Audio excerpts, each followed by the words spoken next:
बार फिर भयानक होती जा रही है। कोरोना महामारी की दूसरी लहर ने देश भर में चिंता की स्थिति को और बढ़ाकर रख दिया है। शनिवार को रोजाना संक्रमण के नए मामलों का आंकड़ा 1.5 लाख कर भी पार गया है। वहीं पिछले 24 घंटों में सबसे ज्यादा मौतें भी दर्ज की गई हैं। लगातार 1 लाख से ऊपर केस हर रोज दर्ज किए जा रहे हैं। आपको बता दें कि देश में लगातार छठी बार देश में 1 लाख से ज्यादा कोरोना केस आए हैं। स्वास्थ्य मंत्रालय की ताज़ा रिपोर्ट के अनुसार पिछले 24 घंटे में 1,42,000 से ज़्यादा नए केस जो हैं सामने आए हैं। इसके साथ ही 90,000 से ज़्यादा लोग अभी तक कोरोना से ठीक भी हुए हैं। इसमें पहले शुक्रवार को 1,45,000 नए केस आए थे। बीते दिन 17 अक्टूबर के बाद सबसे ज़्यादा मौतें दर्ज की गई हैं।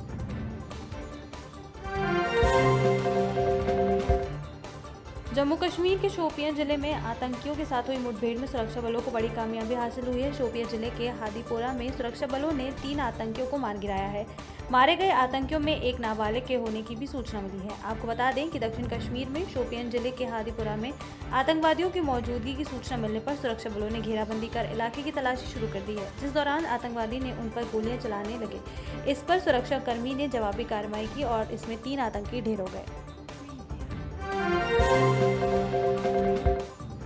देश भर में बढ़ रही कोरोना महामारी की दूसरी लहर ने हाहाकार मचा रखा है। राजधानी दिल्ली में भी अब इसका असर दिखना शुरू हो गया है। दिल्ली में कोरोना के बढ़ते मामलों के मद्देनजर दिल्ली सरकार ने शनिवार को सख्त पाबंदियों की घोषणा की थी।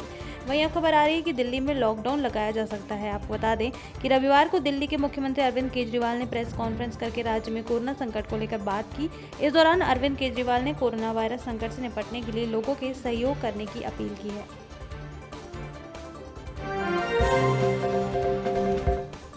राज्यसभा सांसद ज्योतिरादित्य सिंधिया के भारतीय जनता पार्टी ज्वाइन करने के बाद से ही उम्मीद की जा रही थी कि ग्वालियर के सिंधिया राजघराने में सभी सदस्य एक ही पार्टी में आ जाने से परिवार की एकता दिखाई देगी, पर यहाँ तो मामला पूरा उलट है।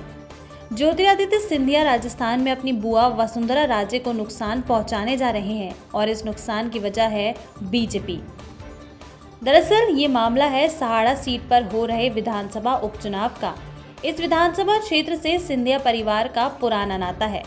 बीजेपी इसी पुराने रिश्ते को भुनाने के लिए पहले वसुंधरा राजे से सहाड़ा में सभा करवाना चाहती थी, लेकिन वो अभी तक प्रचार के लिए वहां नहीं पहुंची हैं। ऐसे में भाजपा अब राजे की जगह उनके भतीजे यानी कि ज्योतिरादित्य सिंधिया को प्रचार मैदान में उतार रही है। आपको बता दें कि बीजेपी का इस सीट पर वसुंधरा की जगह सिंधिया को सभा के लिए भेजना कहीं बुआ भतीजे के रिश्ते में दरार न ला दे। सहाड़ा के गंगापुर क्षेत्र का सिंधिया खानदान से 230 साल पुराना रिश्ता है। गंगापुर सहाड़ा क्षेत्र के कई गांव ग्वालियर रियासत के अधीन आते हैं। इस वजह से सिंधिया घराने का इस इलाके के लोगों में खासा प्रभाव रहा है।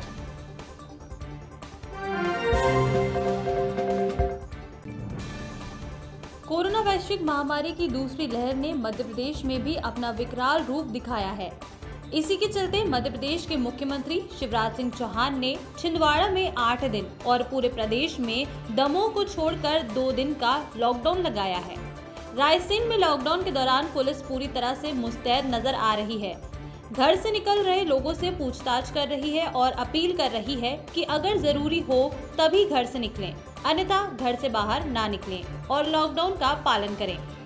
कोरोना के संक्रमित मरीजों की बात की जाए तो रायसेन में कल कोरोना के 48 नए मरीज में से संक्रमित मरीजों की संख्या 321 हो गई है। वहीं अब तक कोरोना से मरने वाले लोगों की संख्या 48 हो चुकी है।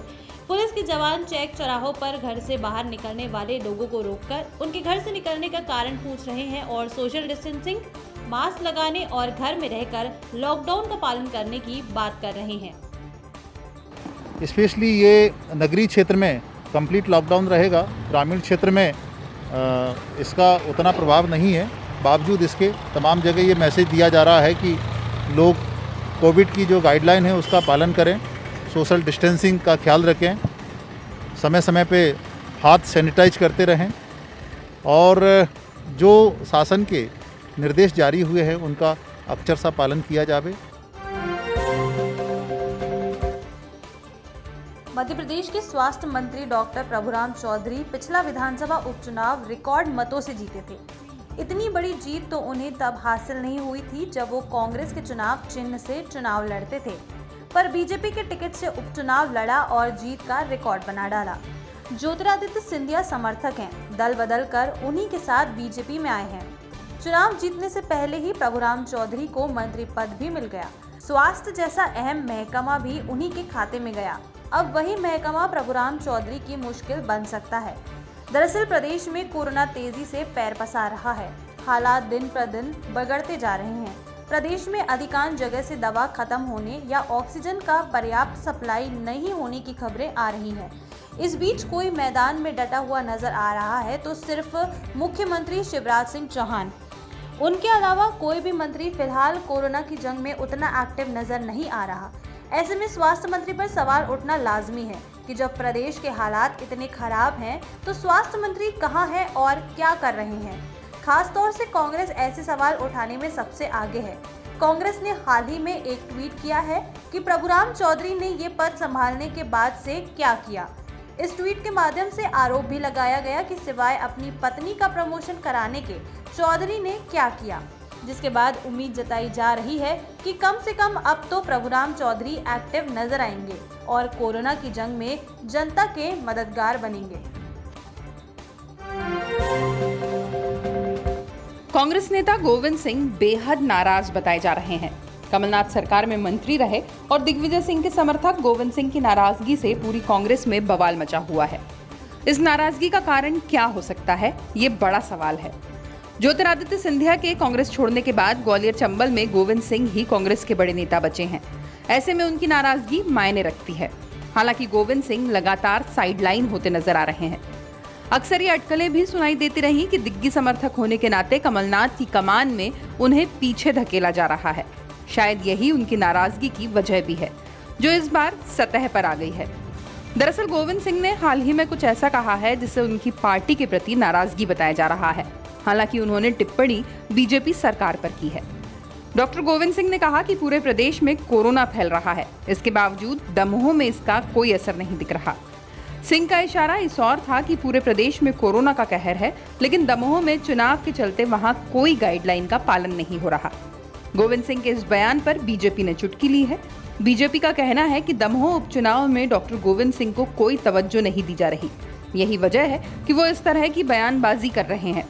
इससे तो यही जाहिर होता है कि शायद गोविंद सिंह खुद की अनदेखी से नाराज हैं।